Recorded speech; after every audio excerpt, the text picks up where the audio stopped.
তাহিরপুরে Pubali bank PLC শাখার শুভ উদ্বোধন। তাহিরপুর সুনামগঞ্জ সংবাদদাতা।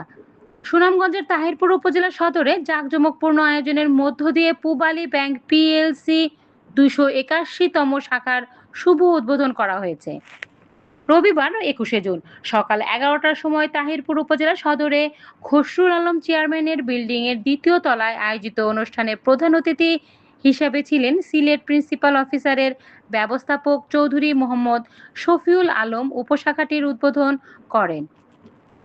উদ্বোধনী অনুষ্ঠানে সুনামগঞ্জ শাখার সহকারী ব্যবস্থাপক জয়নাল আবেদিনের সভাপতিত্বে বিশেষ অতিথি হিসেবে বক্তব্য রাখেন সিলেট পশ্চিম অঞ্চলের উপব্যবস্থাপক রুহুল আমিন।